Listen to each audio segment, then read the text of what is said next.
Hello there. This is going to be the final part of a story. If you haven't seen the previous 3 parts yet, go watch them first, or else this likely won't make any kind of sense to you. Also, once again, if you didn't see my Loki review, this week I apologise if I sound a bit off. I'm feeling a bit shitty today. Now, with that out of the way, let's get back into the story. We open the story with 2 white lightsabers clashing through the reg fogs of Dathomir. Savage is training Sabine in lightsaber combat. They've been training here for a few months.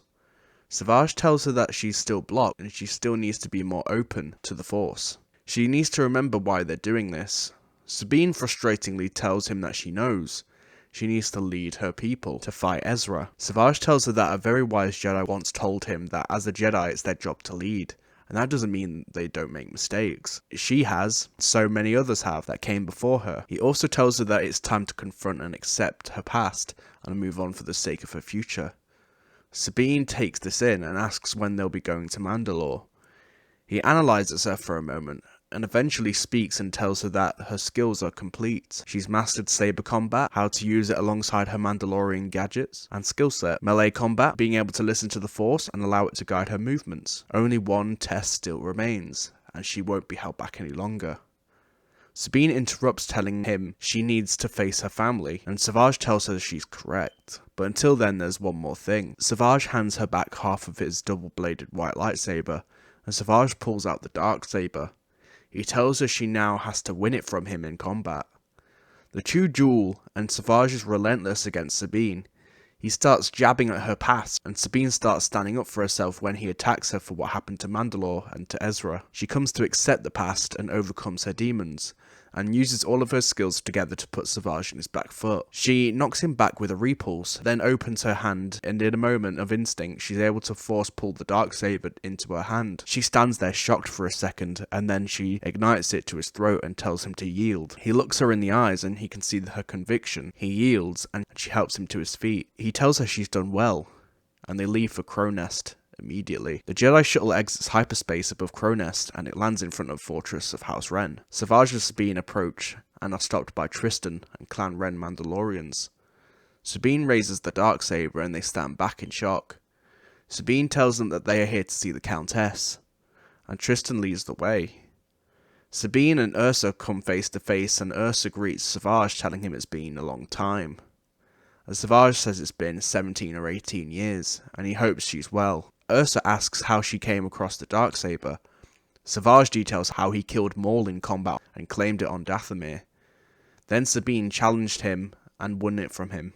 Ursa scoffs and says unless he let her win. Savage tells her it's not the Mandalorian way to falsify an official challenge. Ursa asks what they want, and Sabine says she wants to make things right and free Mandalore from the Empire. Ursa says it's ambitious, and the Empire has the support of Clan Saxon. Savage says they'll need the support of House Kryze and says he shall speak to Bo-Katan. Together with Savage, Bo-Katan and her mother, Sabine unites the clans and wages war on Clan Saxon and the Empire. Over many skirmishes, Gar Saxon is killed, and eventually Tiber Saxon and his Duchess weapon is defeated as well. Eventually Mandalore is liberated, and more Mandalorians rally to the cause and drive the Empire off-world. Sabine tells her War Council they need to strike at the heart of the Empire, the Sith leadership. Savage tells the Council that 2 years ago himself and Ahsoka Tano killed the Sith Lord Darth Vader, and he has since been replaced by Darth Kaon, who resides on Lothal protected by his own military.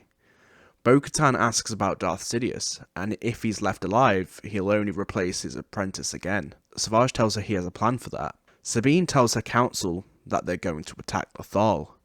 The Mandalorians prepared to leave. Savage stands before the T6 shuttle, staring at it in contemplation.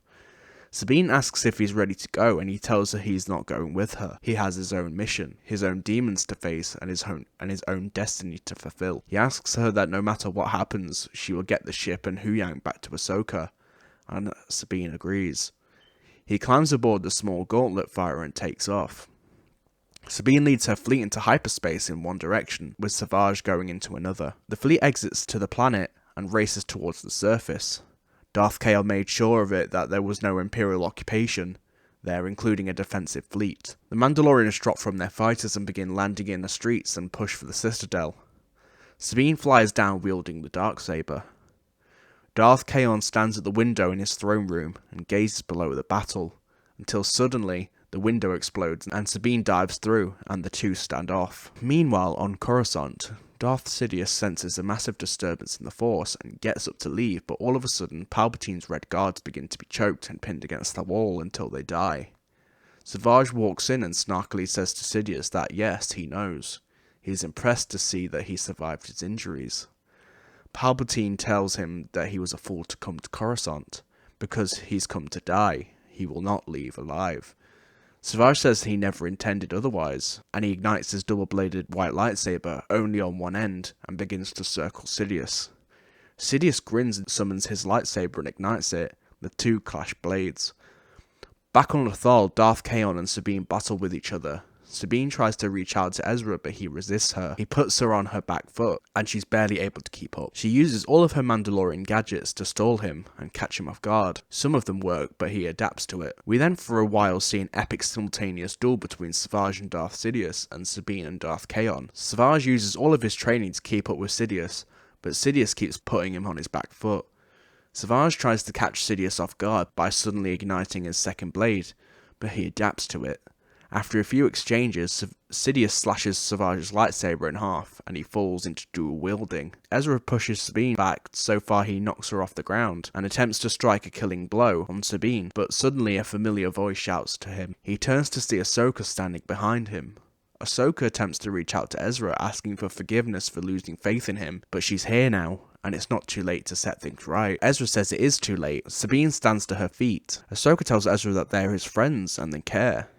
Ezra says he doesn't have any friends, only Sidious. Sabine tells him that he isn't a friend.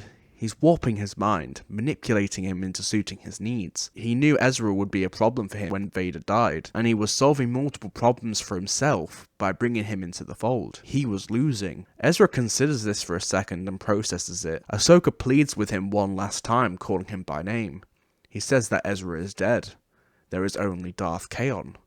Sabine turns to the window and closes her eyes. She says that if he really was Darth Kaon, then he would kill her. Ezra ignites his lightsaber and telegraphs a massive swing but hesitates. Tears fill his eyes and he drops the saber on the ground and falls to his knees. Sabine turns and drops to comfort him. Ahsoka runs over to comfort him also. He cries into their arms, telling him he couldn't do it. Not again.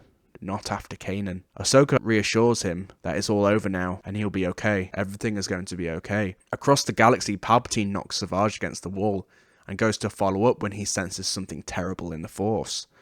Savage looks up at Sidious with blood all over his face, grinning, telling Sidious that he senses it too. Ezra has forsaken the dark side. Sidious grits his teeth and Savage pushes Sidious back with the Force and gives a heroic last stand. Sidious, in his rage, strikes Savage across the chest and sprays him with Force lightning. Sidious walks over and Savage gives one last look to Sidious and tells him that, not today, but soon, his rule will be over. He's lost.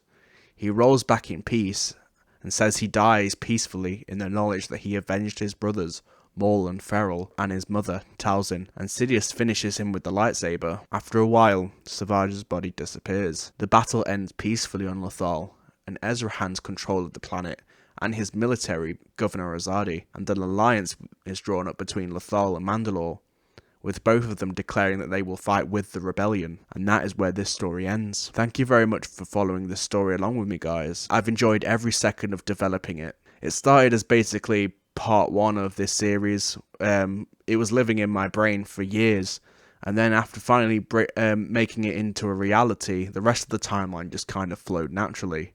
Again, thank you guys very much for watching.